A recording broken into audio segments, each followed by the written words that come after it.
बिहार में एनडीए को लगे 3 बड़े झटके, दरकने लगा गठबंधन। पशुपति पारस ने महागठबंधन में जाने का कर दिया ऐलान। लालू से मिलने उनके घर पहुंचे पशुपति पारस।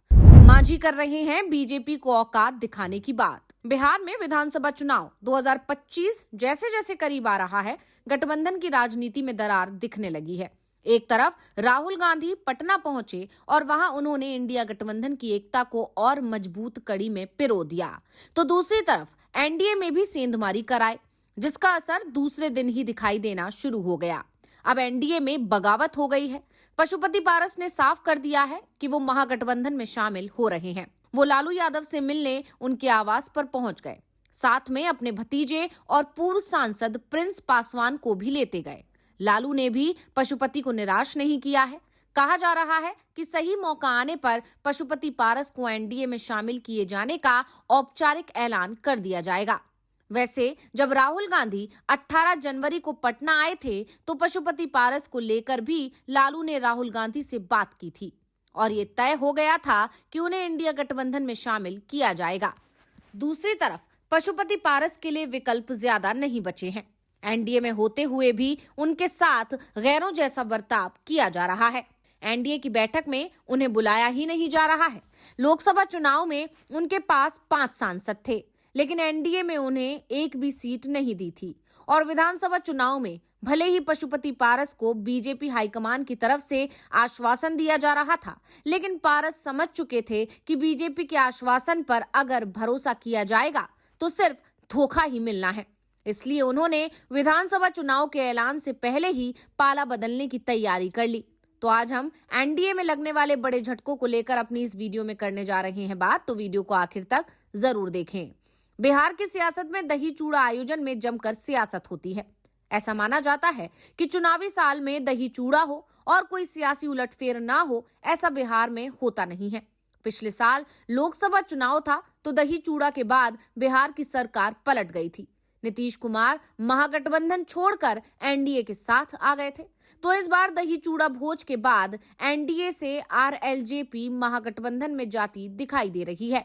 लालू यादव पशुपति पारस के न्योते पर उनके घर पर दही चूड़ा खाने पहुंचे थे और उसके बाद से ही पशुपति के तेवर बदलने लगे हैं। पूर्व केंद्रीय मंत्री और राष्ट्रीय लोक जनशक्ति पार्टी के अध्यक्ष पशुपति पारस ने आरजेडी प्रमुख लालू प्रसाद यादव से मुलाकात की है। दोनों नेताओं की ये एक हफ्ते के अंदर तीसरी मुलाकात है। लालू प्रसाद यादव की तरफ से संकेत दिए गए हैं, पशुपति पारस की पार्टी महागठबंधन में शामिल हो सकती है। दरअसल आगामी बिहार विधानसभा को देखते हुए आरजेडी छोटे छोटे सहयोगी दलों से गठबंधन कर अपनी ताकत बढ़ा रही है।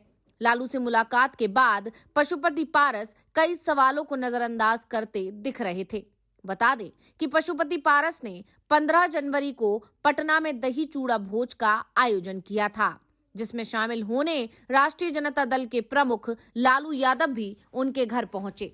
लालू अपनी वैनिटी वैन से बड़े बेटे तेज प्रताप यादव और अब्दुल बारी सिद्दीकी के साथ पशुपति पारस के घर पहुंचे थे। इसके लिए पशुपति पारस 14 जनवरी की देर शाम खुद लालू यादव से मिलने राउडी देवी के आवास पहुंचे थे और अपने दही चूड़ा भोज के लिए उन्हें निमंत्रण दिया था। दोनों नेताओं के बीच करीब आधे घंटे तक बातचीत चली। इस दौरान बिहार विधानसभा में विपक्ष के नेता तेजस्वी यादव भी मौजूद थे। पशुपति पारस की ये मुलाकात वैसे तो दही चूड़ा भोज के लिए लालू यादव को आमंत्रित करने के लिए थी, लेकिन राजद सुप्रीमो लालू प्रसाद यादव से मिलकर उन्होंने एक अलग ही मैसेज दे दिया। पशुपति पारस के यहाँ लालू यादव के पहुंचने के यही संदेश गया कि अब पारस लालू के साथ खड़े हैं। ये एनडीए के लिए झटके के जैसा ही है। पशुपति पारस के चुनाव में उतरने से पासवान वोट में विभाजन का खतरा तो साफ दिखने लगा है। वैसे भी लोक जनशक्ति पार्टी के समय रामविलास के चुनावी व्यवस्थापक पशुपति पारस ही हुआ करते थे। चुनावी प्रबंधन में इन्हें महारत हासिल थी। लालू प्रसाद यादव के साथ पशुपति पारस की राजनीति 1 और 1 11 की हो गई, तो एनडीए के लिए यह खतरे की घंटी भी हो सकती है। अब बात करते हैं एनडीए को लगने वाले दूसरे झटके की। एनडीए में अभी से ही सीट बंटवारे को लेकर टकराव शुरू हो गया है। वजह, लोकसभा चुनाव की सफलता के बाद एनडीए में शामिल छोटे दलों की महत्वाकांक्षा बढ़ गई है। अभी सीट डिमांड से एनडीए नेतृत्व को जोरदार झटका हिंदुस्तानी आवाम मोर्चा सेकुलर की तरफ से मिला है। केंद्रीय मंत्री जीतन राम मांझी ने जो बातें की वो एनडीए नेतृत्व को झकझोरने वाली हैं। मांझी ने साफ कहा कि वैसे तो पार्टी के भीतर चर्चा 40 विधानसभा सीटों पर चुनाव लड़ने को लेकर हुई, पर एचएएम का जो चुनावी प्रदर्शन रहा और पार्टी की जो ताकत वोट बैंक के सहारे है, उसके हिसाब से कम 20 सीटें तो मिलनी ही चाहिए। लोकसभा चुनाव में हम का स्ट्राइक रेट 100% रहा। ये वे तब कह रहे हैं जब साल 2020 के विधानसभा चुनाव में जीतन राम मांझी की पार्टी को 7 सीटें मिली थी, जिसमें 4 पर जीत मिली थी। मांझी यही नहीं रुके, उन्होंने 28 फरवरी को पटना के गांधी मैदान में बड़ी रैली बुला ली है। कहा है कि 2 लाख से ज्यादा लोगों को जुटाएंगे और गठबंधन सहयोगियों को अपनी औकात दिखा देंगे। मांझी के औकात दिखाने की बात बीजेपी को भी चुभ रही है। साफ है, मांझी पटना के गांधी मैदान में कार्यकर्ताओं से पटना चाहते हैं, जिसके बाद वो बीजेपी से सीट बंटवारे को लेकर डिमांड करेंगे। अब बात तीसरे झटके की करें तो वो चिराग पासवान की तरफ से मिलता दिखाई दे रहा है। विधानसभा चुनाव को लेकर बात डिमांड की करें तो लोजपा की ओर से पहले ही बात आ गई थी कि लोजपा बिहार विधानसभा चुनाव में 70 सीटों पर चुनाव लड़ेगी। पर अभी जिससे एनडीए नेतृत्व को सबसे ज्यादा खतरा है वो है केंद्रीय मंत्री चिराग पासवान की टेढ़ी चाल।